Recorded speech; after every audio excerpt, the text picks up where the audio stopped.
Hello बच्चों।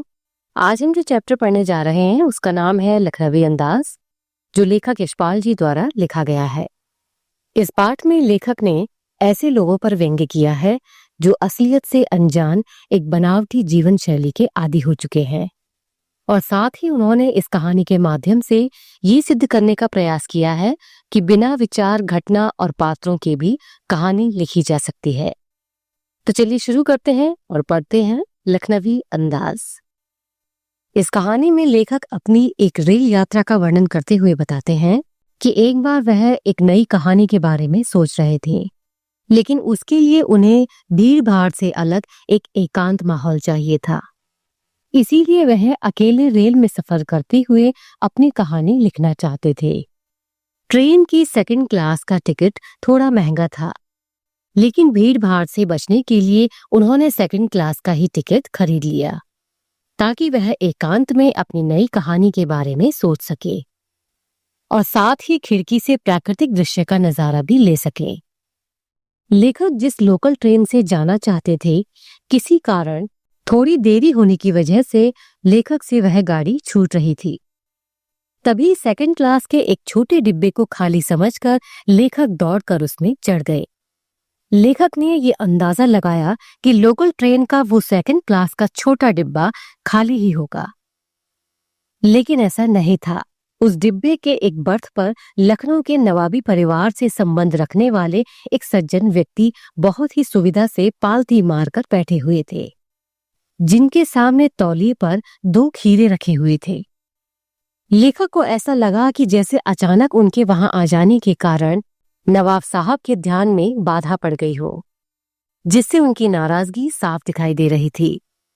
नवाब साहब की नाराजगी देखकर लेखक सोचने लगे कि हो सकता है ये भी किसी कहानी के लिए कुछ सोच रहे हों, या ये भी हो सकता है कि लेखक ने उन्हें खीरे जैसी तुच्छ वस्तु का शौक करते देख लिया था और इसी कारण से वे नाराज हो गए। नवाब साहब लेखक के साथ सफर तय करने में किसी भी प्रकार की कोई खुशी जाहिर नहीं कर रहे थे।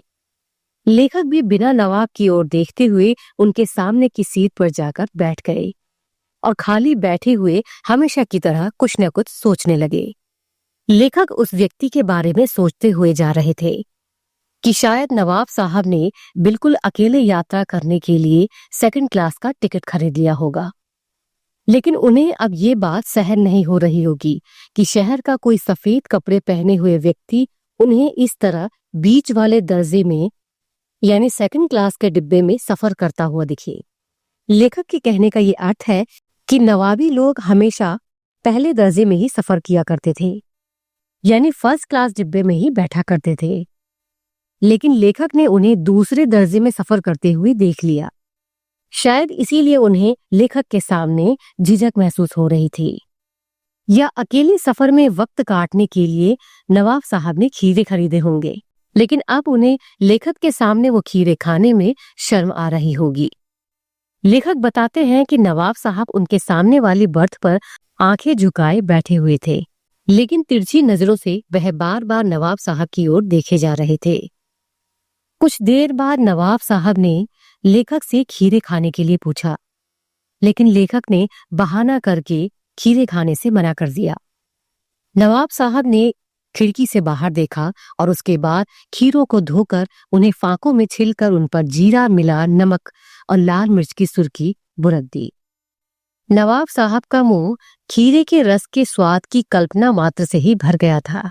लेखक ने सोचा कि पहले तो ये नवाब रईस बनने का ढोंग कर रहा था, इसीलिए लोगों की नजरों से बचकर खीरे खाना चाहता था। नवाब साहब ने एक बार फिर से लेखक को खीरे खाने के लिए पूछा कि क्या आप खीरे का शौक फरमाएंगे, लेकिन इस बार भी लेखक ने खीरे खाने से मना कर दिया। इसके बाद नवाब साहब ने खीरे की फांक को होठों तक लाकर उसे सूंघकर खिड़की से बाहर फेंक दिया, और इसी प्रकार उन्होंने खीरे की सभी फांकों को होठों तक लाकर और सूंघकर खिड़की से एक एक करके बाहर फेंक दिया। फिर तौलिए से हाथ मुंह पोंछते हुए बड़े गर्व के साथ लेखक की ओर देखा। उसके बाद नवाब साहब लेट गए। अब लेखक समझ गए थे कि ये कोई नवाब नहीं है, बल्कि नवाब बनने का दिखावा कर रहा है। साथ ही लेखक ये सोचने लगे कि क्या सुगंध मात्र से पेट की तृप्ति हो सकती है, यानी खाने की किसी भी चीज को सूंघकर क्या पेट को भरा जा सकता है। तभी नवाब साहब ने एक डकार ली और लेखक की तरफ देखते हुए कहा कि खीरा लजीज होता है लेकिन अमाशय के लिए भारी होता है। ये बात सुनकर लेखक के ज्ञान चक्षु खुल गए थे, यानी उन्हें समझ आ गया था और अपनी कहानी के लिए एक उचित पात्र भी मिल गया था। वे सोचने लगे कि जिस तरह खीरे की सुगंध और स्वाद की कल्पना मात्र से पेट भर जाने की डकार आ सकती है, तो उसी तरह बिना विचार, घटना और पात्रों के नई कहानी क्यों नहीं लिखी जा सकती। इस घटना के बाद से लेखक को अपनी कहानी मिल गई थी, जिसे उन्होंने नाम दिया लखनवी अंदाज।